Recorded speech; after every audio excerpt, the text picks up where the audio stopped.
Buenas noches. En nombre de la Cámara Peruana del Libro le damos la más cordial bienvenida a la 30ª Feria Internacional del Libro del Libro. La siguiente actividad forma parte de la programación cultural del Auditorio José María Mieres y cuenta con la valiosa colaboración de la Fundación BV, a quien agradecemos por su constante compromiso con la cultura y la promoción de la lectura. Agradecemos su presencia en la colección Tradiciones Macabras de Ricardo Palma, de Mayra Flores, que estará a cargo de Merlín Chambí, Jorge Casilla y Tania Huerta, organizado por Pandemonio Editorial. Para comenzar con la actividad, le cederé la palabra a Tania Huerta. Por favor, recidámosla con un fuerte aplauso.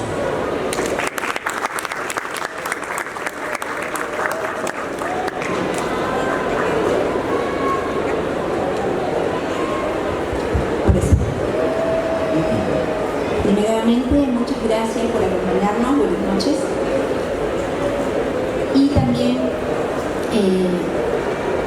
comentarles que, como estaba diciendo acá mis compañeros, en esta ocasión presentar esta colección para mí es muy emocionante porque ha sido un trabajo y una idea que salió casi de la nada. El Pandemonio Editorial es una casa editorial que se dedica a todo lo que es el género fantástico, el género de terror, de ciencia ficción, de fantasía, y que muchas veces pasamos un poco de lado en lo que es las tradiciones peruanas de Ricardo Palma, que conocemos todos.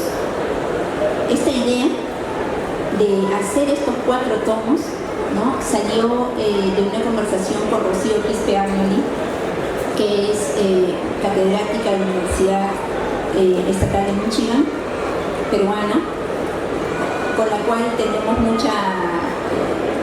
mucho gusto, ¿no?, por este tipo de literatura del siglo XIX, principios del XX, y por supuesto por don Ricardo Palma.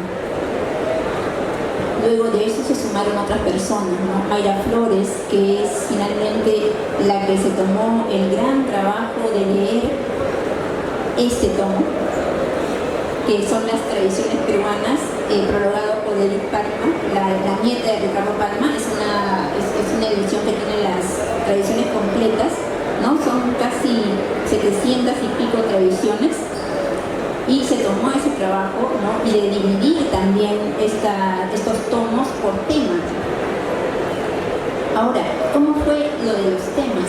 Como les comentaba, Pandemonio se dedica al género fantástico, y eso queríamos con Ricardo Palma. Todos conocemos que es un tradicionista, que las tradiciones muchas veces son históricas, ¿no?, o de cosas pues, que pasaron, ¿no?, en esta Lima pues, que ya se está yendo.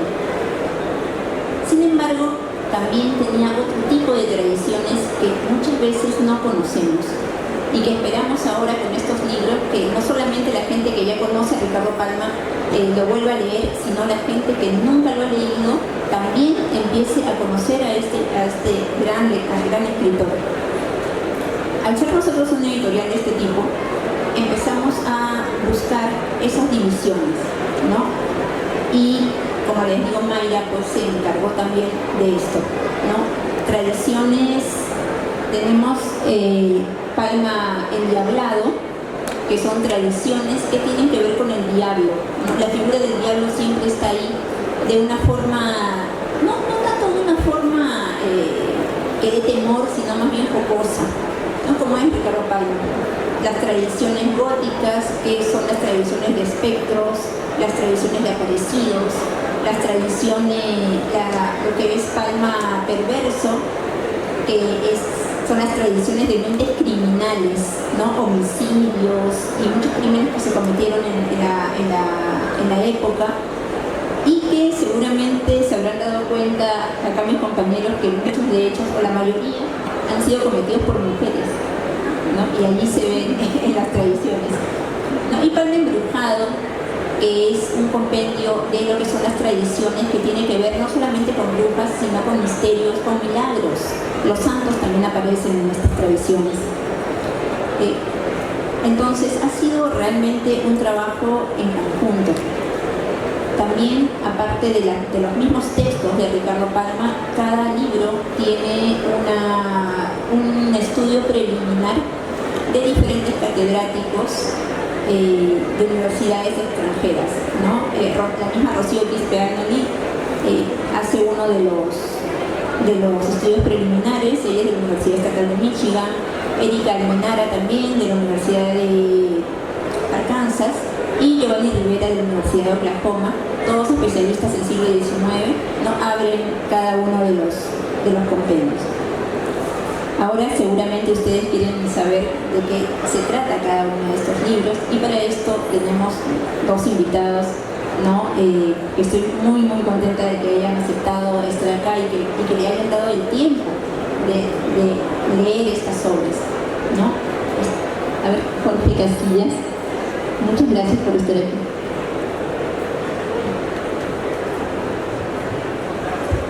Hola, ¿qué tal? ¿Pueden oírme bien? Sí. ¿Qué tal, Tania? ¿Qué tal, Merlín? ¿Qué tal también con todos? Buenas noches. Para mí es un honor estar aquí en el auditorio y en especial para hablar de un autor tan importante, ¿no? Un autor que ha sido leído por nosotros, los padres, abuelos, un montón de gente. Yo cuando estaba leyendo las traducciones de Palma, y es más, cuando Tania me dijo, Jorge, te requiero para hablar de este libro, yo pensé, bueno, hay un montón de Ricardo Palma, hay un montón de ediciones, antologías. Yo decía, qué raro que Pandemonio publique otra vez a Ricardo Palma, ¿no? Pero luego me comentó Tania, no, Jorge, son 4 libros, y son libros sobre fantasmas, sobre demonios, sobre crímenes, sobre lo gótico, y yo acepté en una. Dije, sí, quiero hablar de esto, quiero leerme lo que me has mandado, y realmente son 4 tomos geniales. ¿Por qué? En primer lugar, porque hay una perspectiva diferente.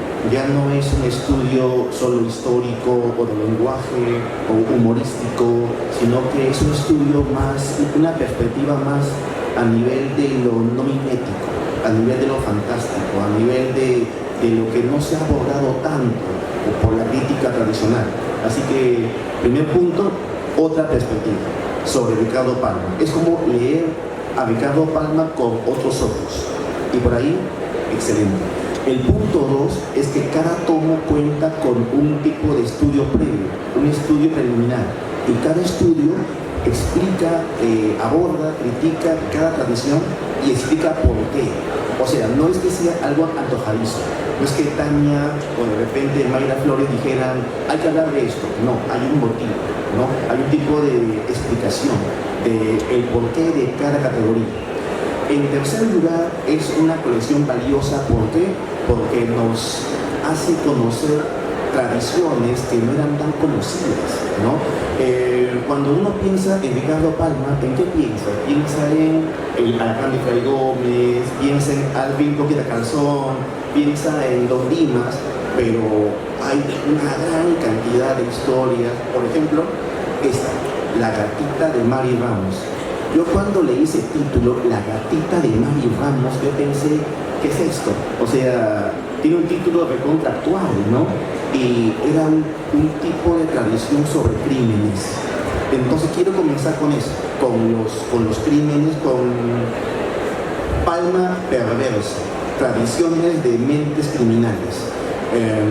La verdad, yo no recordaba, yo soy docente de colegio de literatura, y no recordaba qué tradiciones trataban de crímenes, así que lo leí con gran entusiasmo, y como contaba Tania, ¿no? Me sorprendí porque había una gran cantidad de tradiciones sobre crímenes y sobre mujeres que mataban a sus parejas o sus novios, o a esos hombres malvados que se han acercado a la dama solo para enamorarlas y luego irse, ¿no?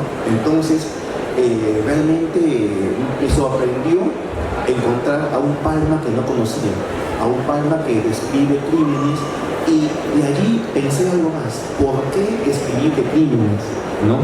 Y en el prólogo de Mayra Flores Mejía se explica que Ricardo Palma también pensaba en el lector, O sea, ¿qué le gusta a un lector? ¿Qué quiere un lector, no? Y bueno, hay que admitir que los crímenes llaman la atención. O sea, leer sobre lo que le pasó a tal persona o tal persona, y también el hecho de mucho profundizar en por qué se dio el crimen, en quién es el criminal, por qué lo hizo, ¿no? Entonces, me parece un acierto total dedicar un tomo a tradiciones sobre crímenes. Incluso hay varias tradiciones en las que se habla de una violencia también de hombres hacia mujeres. Entonces hay de todo, ¿no? Hay de todo. Hemos quedado con Mevlí en cada uno hablar de un libro, pero Mevlí, ¿quieres algo acotar? Ok, bueno, muchas gracias por estar acá presentes. Es un día antes del feriado. Yo sé que mucha gente tiene muchos planes y un gran plan es estar acá. Qué curioso para después de tanto tiempo seguir hablando de Palma, ¿no? Palma es de los autores atemporales que de acá a su bicentenario, tricentenario, equicentenario se va a seguir hablando. Palma está en el universo de estos autores que todos los peruanos dicen que hay que leer, pero creo que muy pocos han leído, ¿no? Cuando uno hace esta pregunta en la calle, ¿no? ¿Qué libros han leído? Estos rankings que hacen los noticieros domingueros, ¿no?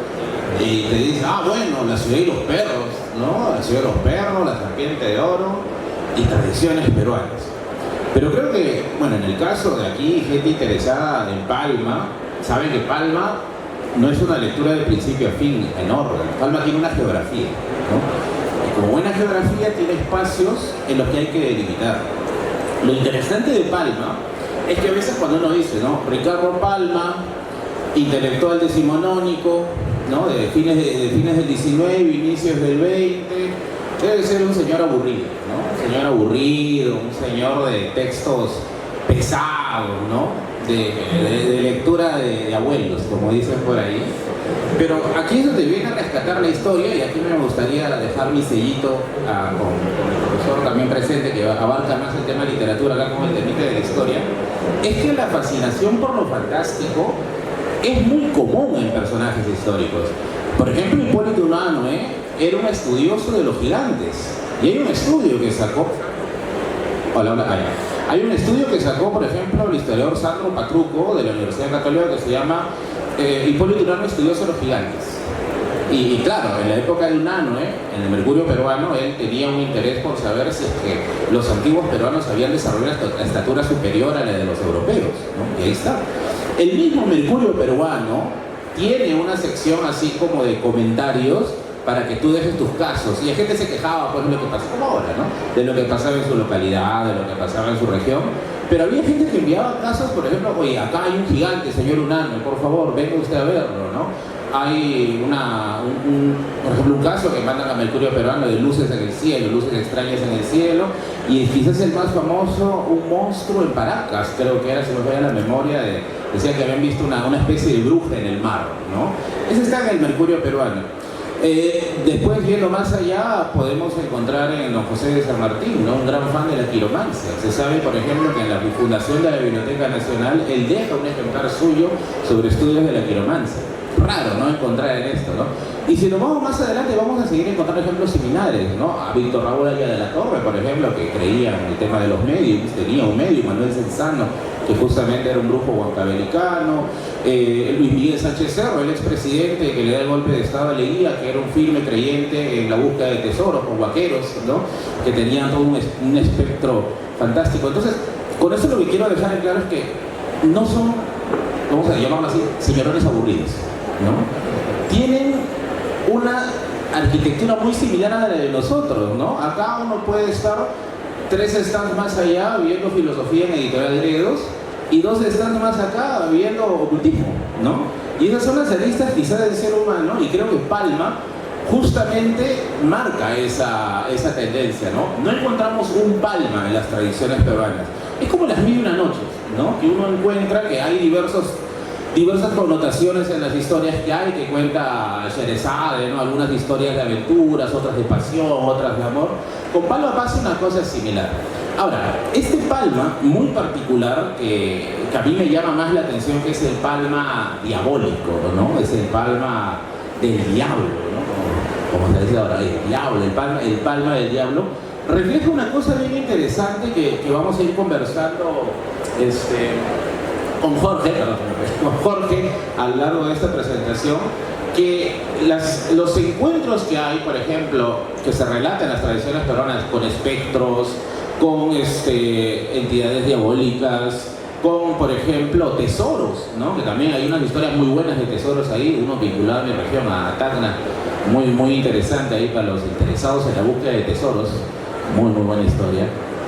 Vamos a ir desglosando. Es que ese palma, a mi juicio, refleja un síntoma que se ve hasta el día de hoy, que es el síntoma sincrético de las costumbres prehispánicas mezcladas con las costumbres españolas, ¿no? Como ustedes sabrán, esta manifestación del diablo que hay ahora, que algunos le dicen su pai muki, su pai paguagua, no es el diablo propiamente dicho de la tradición judeocristiana.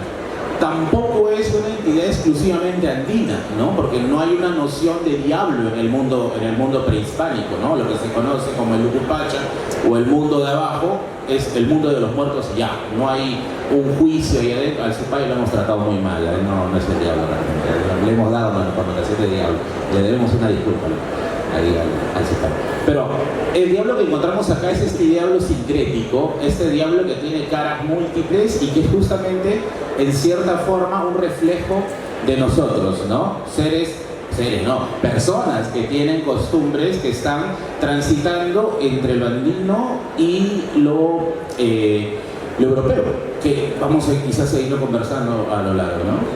Sí, justo cuando comentábamos, ¿no?, que ibas a hablar de este tomo sobre Palma Endiablado, yo pensé en esto, en qué tipo de demonio se ve en los relatos, ¿no?, en las tradiciones.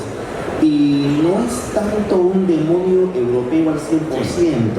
¿Por qué? Porque, por ejemplo, cuando uno revisa la obra Fausto, en Fausto se vende el alma al diablo, ¿verdad? Y el diablo es serio, el diablo con él no puede jugar. Pero en cambio, en Ricardo Palma no ocurre eso. El diablo puede ser estafado, puede ser burlado, ¿no? Y creo que es una perspectiva diferente del diablo, ¿no, Gabriel? Lo que pasa es que nosotros tenemos una cultura muy picaresca, ¿no? Muy burlona. Lo que ustedes conocen como la cultura del criollón, ¿no? Del criollo, el que le gusta saltarse las reglas, hacer el pendeis, ¿no? Del lugar, el vivazo, ¿no? Esto se ve plasmado, por ejemplo, como menciona Jorge, en el tema de las danzas, ¿no? Por ejemplo, hay un estudio muy chévere que hizo un estudio, por ejemplo, me dice, no, ya no hay. Por ejemplo, un estudio que hizo el BCP sobre danzas del Perú, que quizás habrán visto, es un tomo grande, en tapa dura, bien bonito. Ahí hay un artículo sobre el famoso ño carnavalón.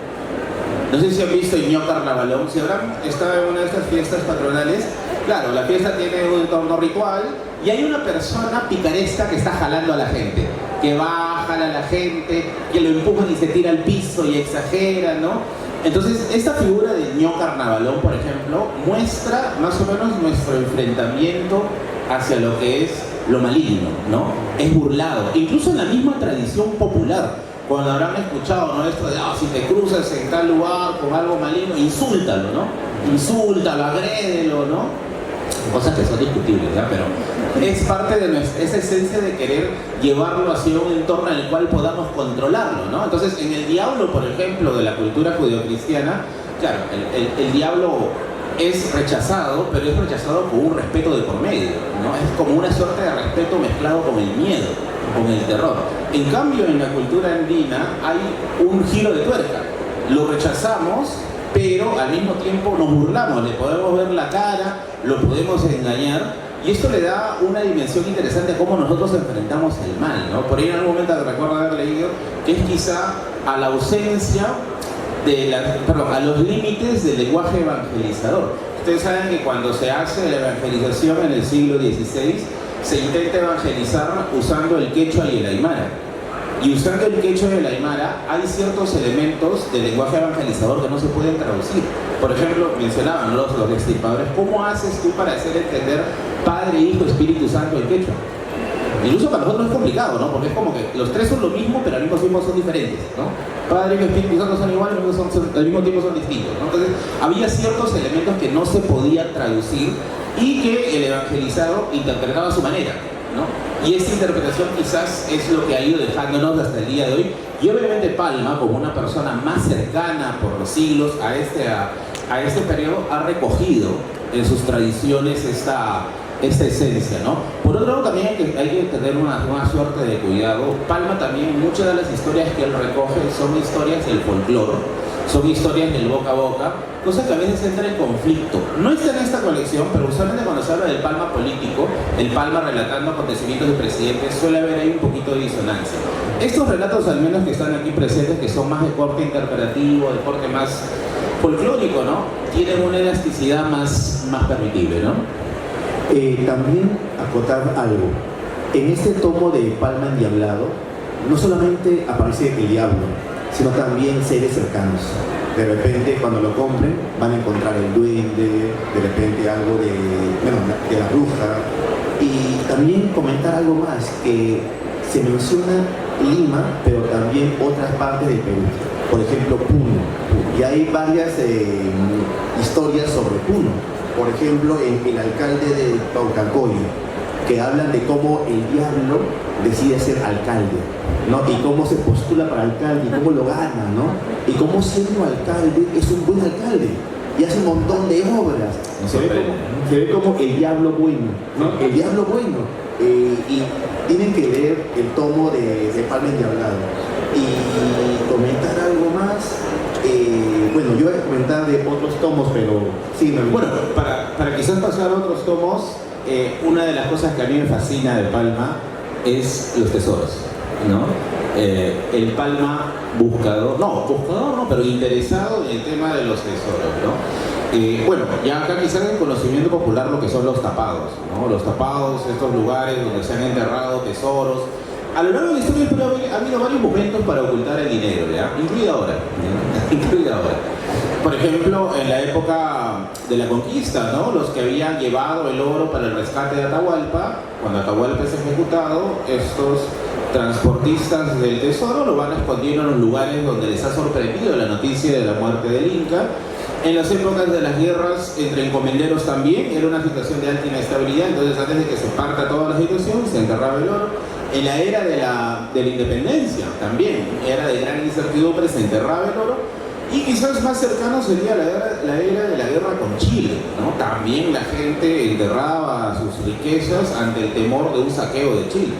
Entonces, a lo largo del Perú ha sobrevivido esta tradición de que hay oro enterrado, o bien en los cerros, o bien en las casas antiguas, ¿no? Que ahí hay historias de gente que se ha cambiado su vida encontrando ahí un tesoro debajo de las losas, ¿no?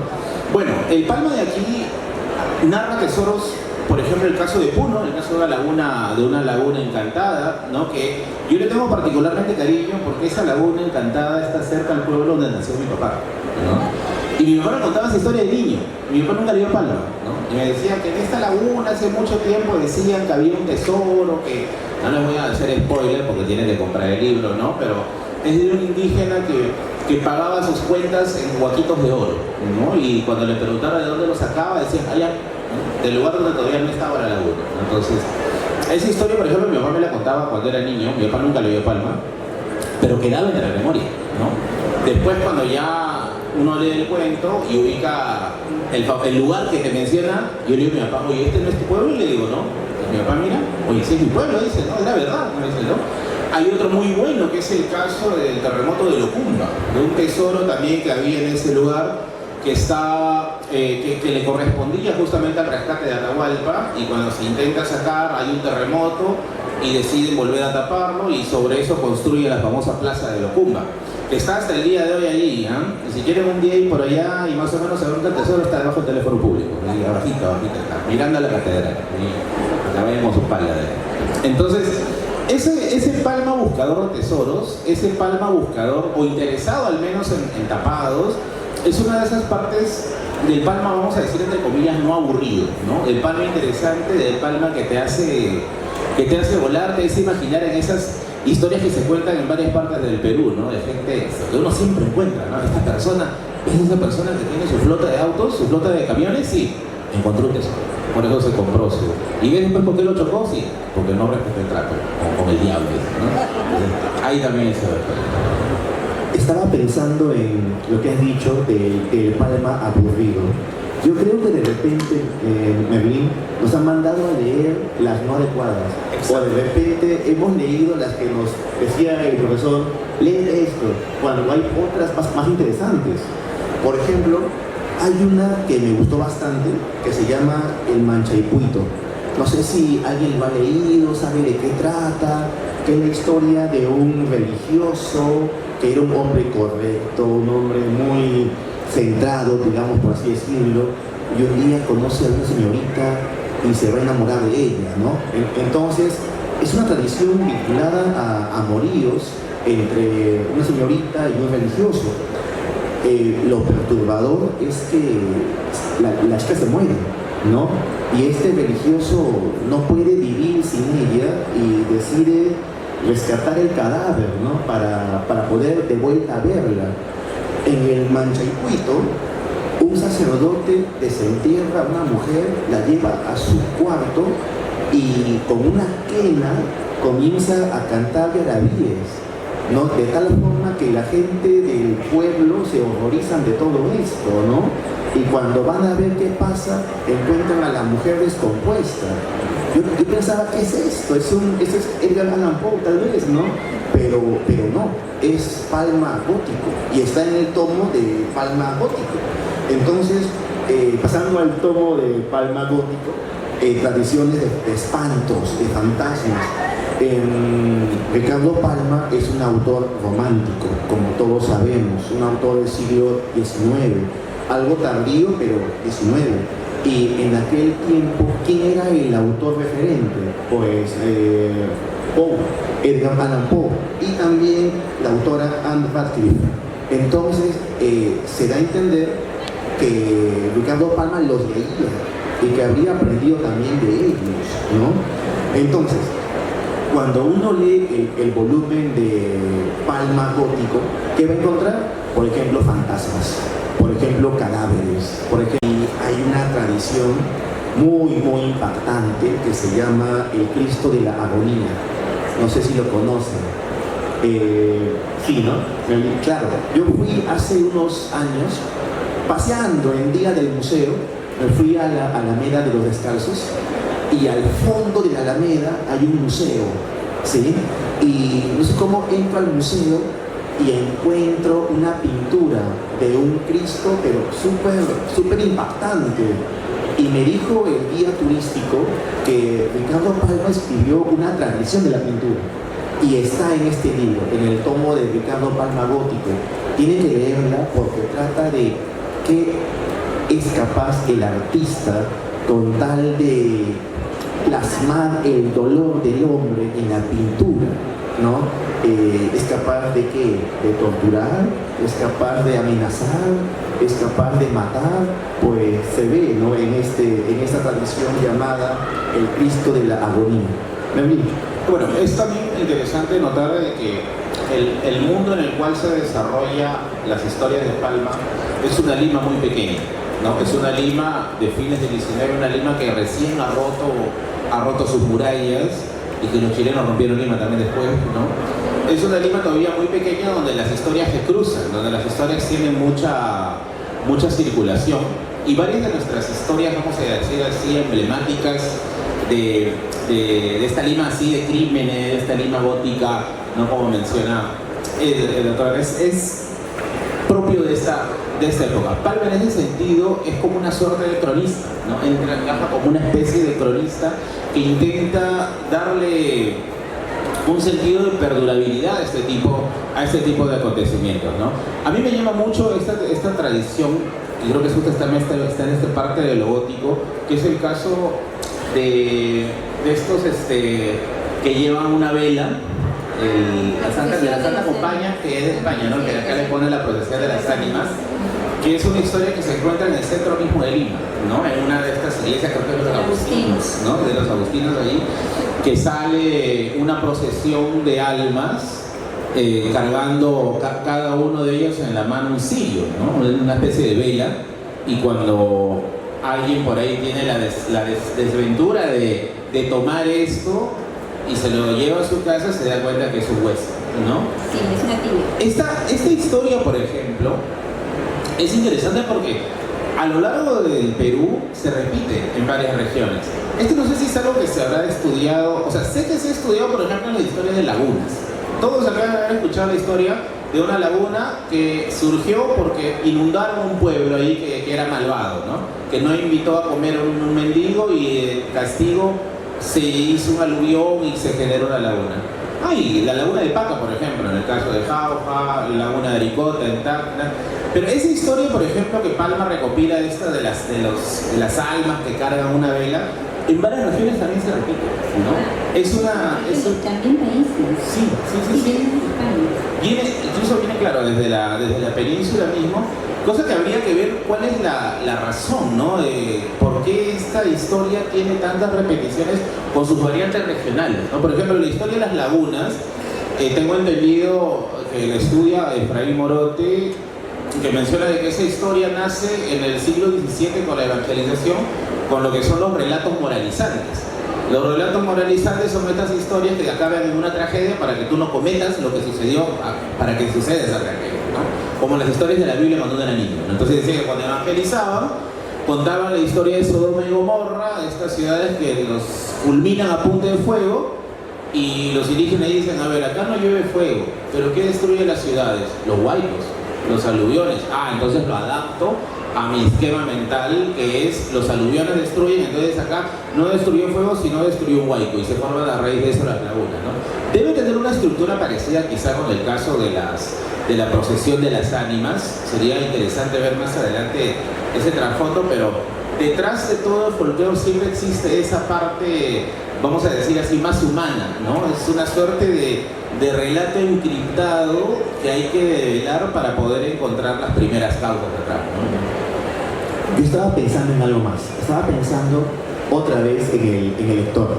¿Quién leía a Ricardo Palma cuando él publicaba sus tradiciones? ¿Era un público aristocrático? ¿Un público popular? ¿Clase media? Recuerden que en el Perú se dice, ¿no?, que se lee poco. Ya, pensemos hace 150 años. ¿Cuánto se leía? Ricardo Palma vivía de eso, vivía de qué publicaba. Hay una carta muy curiosa que se publica en el prólogo. Por eso insisto que los prólogos de los 4 libros tienen que revisarlos porque son muy enriquecedores. Por ejemplo, hay una carta en la que se dice esto. Ricardo Palma le escribe a alguien y dice: entre nosotros no hay estímulos para los trabajos literarios. Quien publica un libro debe resignarse a obsequiarlo si es que aspira a ser leído. Entonces, fuerte, si quiero que me leas, ¿qué debo hacer? Te debo regalar mi libro, ¿no? Si eso lo decía Ricardo Palma, ¿qué nos espera a nosotros, no? Entonces, es creo lo mismo, ¿no? Es lo mismo.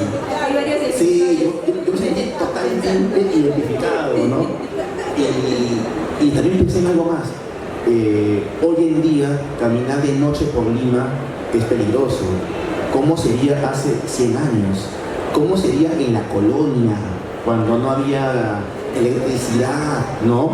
Yo creo que también se prestaba la colonia para eso, ¿no? Para escribir sobre demonios o fantasmas. Exacto, justamente en torno a eso también han podido surgir bastante de estas historias, porque, a ver, claro, lo que ha escrito Palma es el imaginario de su época, pero obviamente Lima ahorita también tiene un imaginario, ¿no?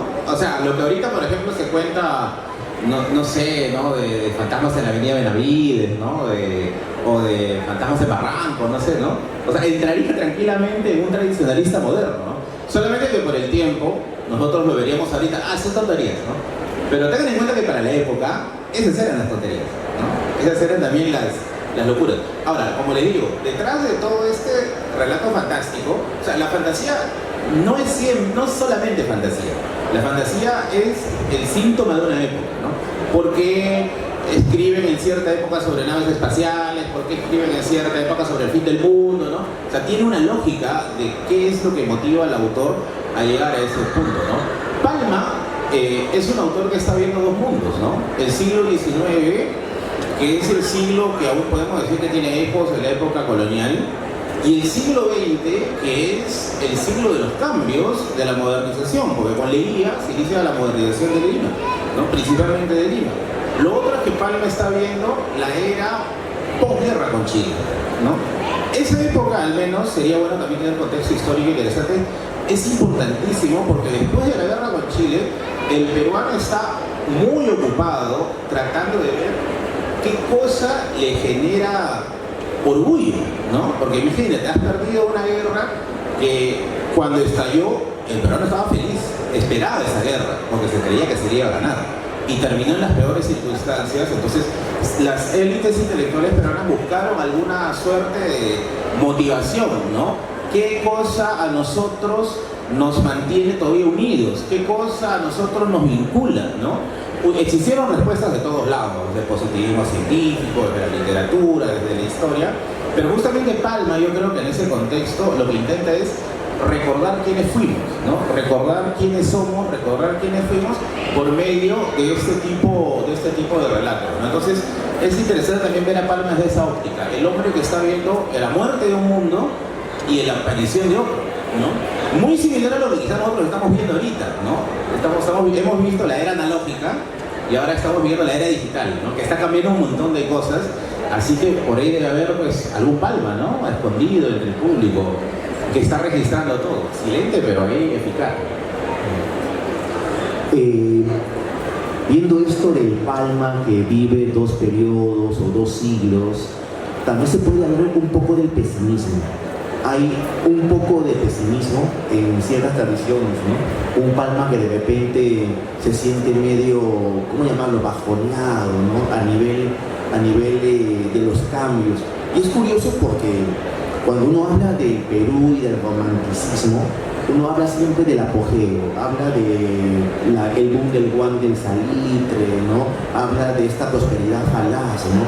Pero cuando uno lee a Ricardo Palma también siente ese escepticismo. Y el autor también se burla de ciertas creencias. Por ejemplo, hay una tradición que trata de brujas de Ica. No sé si alguien conoce ese tipo de historias, ¿no? Sobre de cachiche, ¿no? Hay una tradición que también trata de eso.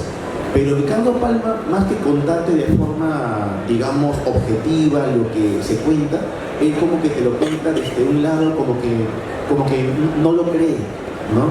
Y también hay eso, hay ese tipo de narraciones donde él ya no, como que duda. Y con ello quería pasar a otro libro que es el Ricardo Palma Fantástico.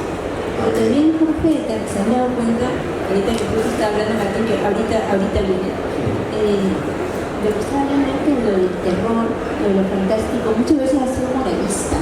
O sea, han usado eso desde tiempos inmemoriales para no controlar, pero sí para darte ciertos límites, ¿no? La mayoría de historias de terror, no solamente de Palma, sino en general, han servido durante la historia para ver, o para que la gente se dé cuenta de que si te portas mal de alguna forma vas a recibir un castigo, ¿no? Y Palma también hace esto, no lo hace él, sino lo que recopila, ¿no? Nos lo demuestra también acá. El terror, una vez le oí eso al crítico Elton Honores, él comentaba que el terror se usaba como para sancionar, como para también educar. Si sales muy tarde de noche, te vas a encontrar con un fantasma, un demonio, bueno, en el siglo XX con Jason, con Freddy, ¿no? Entonces hay películas en las que se aborda esto, de cómo a los jóvenes que salen de noche para conocerse más, son victimados por algún sicario, ¿no? Y es más, en el mismo cine hay una especie de regla, ¿no? En la literatura no, pero en el cine sí, de una regla de las películas de terror, especialmente en los 80, de que siempre hay ciertos protagonistas que se repiten, ¿no? Lo vemos en Martes 13, en varias películas, ¿no? Siempre hay una la virgen, ¿no? La inocente, el deportista tonto, la chica libertina, ¿no? Y siempre mueren todos y normalmente queda la virgen. Entonces, si se dan cuenta y se ponen a ver este tipo de películas, las famosas slasher, van a ver que esa fórmula se repite en casi todas. Y como te digo, es moralista. Sí, por supuesto. Pero ¿sabes qué, Tania? Quiero contarte algo más. En el tomo de Palma Embrujado, que son las fantásticas, Así es. hay una tradición que yo la pude vivir de cerca hace poco. Hace unos meses, en el centro de Lima, en la galería Pancho Fierro, exhibieron una escultura, ¿ya? Y yo cuando la vi me quedé impactado. ¿Saben cuál es? Es la muerte arquera. ¿La han visto? La muerte arquera. Es una escultura espeluznante de la muerte, un tipo de calavera, un esqueleto con un arco. Así es. Y yo cuando lo vi podría jurar que me estaba mirando, ¿no? Y cuando leí en el tomo de Palma Embrujado, hay una tradición que se llama de cómo una escultura dio la muerte al escultor. Y se cuenta cómo un escultor que es, ¿cómo se apellida? Gavilán, creo. Baltasar Gavilán, me parece que es. Y se cuenta cómo este escultor tomaba bastante, tomaba mucho, solía embriagarse y cuando estaba muy ebrio creaba sus obras más preciosas, ¿no? Y un día regresó ebrio a su taller, se echó en la cama y despertó y vio su escultura y enloqueció, ¿no? Entonces, la locura. Es que es muy real esa escultura. Es muy real y la verdad es, creo, una tradición muy breve. O sea, tendrá dos caras, pero Ricardo Palma con dos caras ya te hizo sentir el miedo y el horror y el terror. Entonces, maestro de maestros. ¿Puedo uno más? ¿O ya? No, Una más. Cuando compren los libros, hay un prólogo en el que diferencian el terror del horror. ¿Alguien sabe qué diferencia hay entre terror y horror? Ya, si no lo saben, tienen que buscarse los libros y comprárselos ya. Evelyn, ¿algo que indicar? Estoy recuperando el aliento, rato. Bueno, ¿a quién va orientado este libro? ¿A quién va orientado este libro? Yo creo que quiere leer Palma sin perderse. Porque Palma, claro, cuando compras estas ediciones que vienen completas, ¿no? Como la acá, por ejemplo, que es de Aguilar, uno entra y quizás las primeras páginas no le llaman la atención, porque como decía el profesor, ¿no? es ese Palma que todavía no te corresponde quizá, ¿no? No estás quizá en la etapa lectora como para asimilar esos temas, pero los temas al menos fantásticos llaman la atención al toque, sobre todo en jóvenes, ¿no? Entonces yo diría, ¿para quién es este Palma? ¿Está orientado para todo lector? Yo pienso que principalmente para los que quieren internarse en el universo Palma sin desanimarse del camino. Dos, para el que está buscando un Palma más underground, ¿no? más indie, ¿no? Porque claro, cuando vemos estas recopilaciones, esta Palma antología, o sea, son los mismos. Tú revisas las antologías de Palma, siempre se repiten los temas de la tijereta, ¿no? En cambio, en esta selección tú vas a encontrar un Palma mucho menos conocido, un Palma más aventurero, un Palma más para jóvenes, se podría decir hasta cierto punto. Siguiente, yo creo que ha sido un gran acierto dividirlo en 4 tomos y no un tomo grueso que tenga los 4, porque hace su lectura mucho más sencilla, ¿no? Mucho más portable, mucho más llevadera. Y finalmente también entender que, claro, las ediciones que hay de Palma a veces suelen ser pesadas, suelen ser un poco densas, y concuerdo con lo que dice acá mi compañero de mesa, que los estudios preliminares son fundamentales, porque el estudio preliminar te orienta, sobre todo con textos que son nuevos y de cierta forma pesados, te orientan bastante, te hacen pisar tierra, te dan contexto y no te dejan solo ante la batalla, ¿no? Porque hay gente que a veces entra a los clásicos, porque este es un clásico de la literatura peruana, y ustedes saben que los clásicos son pesados, son complejos, son densos, y que si no estás como que con la debida motivación, ahí está en la fila de libros de la vergüenza, que compraste y nunca leíste, ¿no? Están ahí o esperando a heredarse, o esperando un trueque, o esperando a que la polilla haga su trabajo, ¿no? Yo creo que este no es el caso. Este es un libro que se lee muy sencillamente, muy fácil, un interlineado generoso también para que no te canse la vista. Una arquitectura del libro bonita, es estos libros que se abren en cualquier página y abren bien. Ya les habrá pasado que compran libros que abren y se partió, ¿no? O se queda marcado en un solo lado. No, que todos estos puntos técnicos son importantes porque al final de cuentas te hacen decidir por una edición, ¿no? Es un libro que está bien hecho, así que lo recomiendo encarecidamente y bueno, creo que hay tiempo para preguntas, ¿sí? O un medio de por si acaso esa cultura.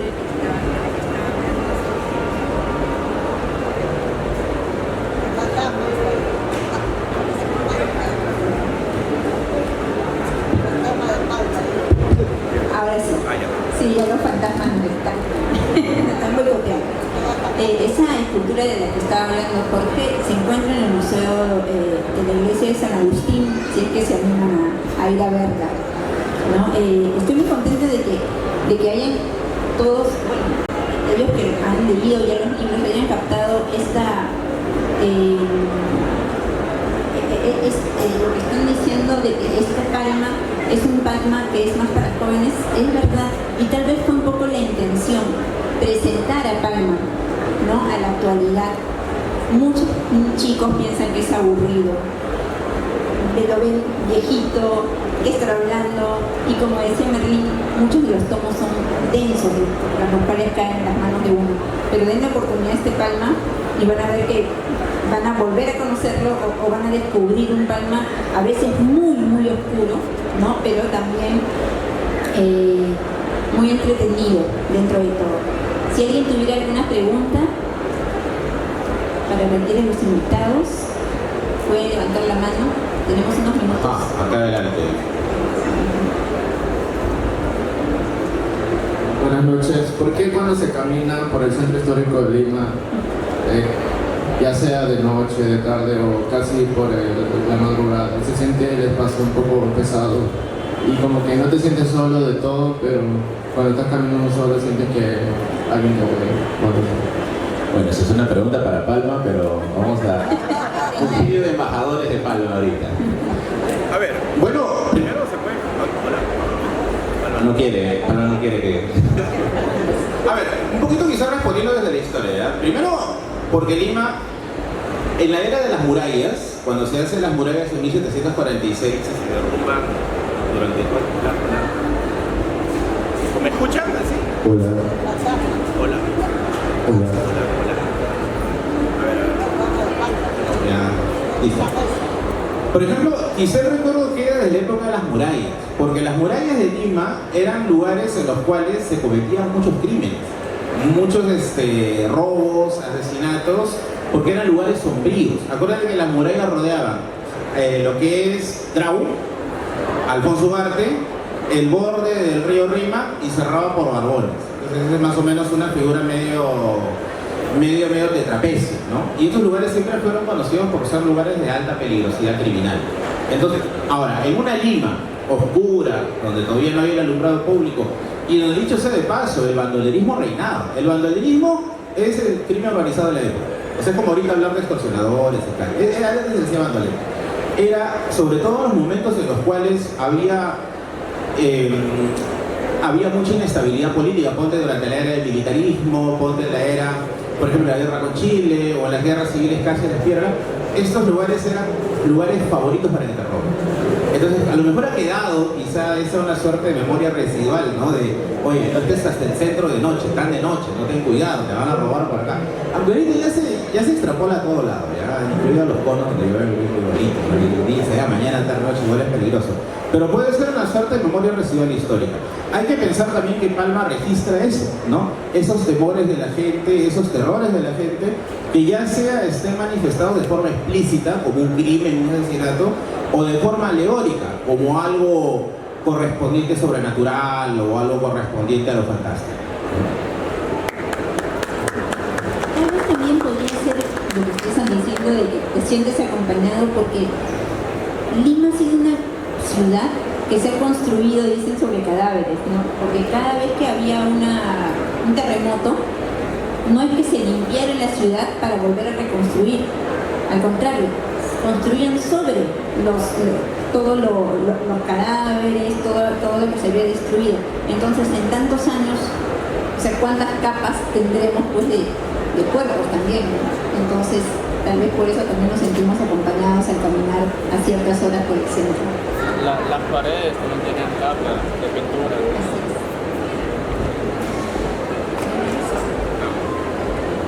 Si quieren despedirse, porque ya estamos al final. Bueno, simplemente, ya nos han dicho el tiempo, lo siento, ¿no? Simplemente decirles que si quieren iniciar con Palma y tienen miedo porque hay tantas ediciones con epistolario, sin epistolario, con pinturas de tal, ¿no? No se hagan bola, ¿no? La edición, creo, de inicio es esta, y no estoy diciendo porque necesariamente sea Tania mi amiga, sino porque me parece que es un libro que está bien hecho y cumple las 3 veces, que es lo que todo peruano busca. Así que denle una oportunidad. Yo recomiendo, por mi lado, el Palma demoníaco. Pero si puedo llevar las 4 mejor.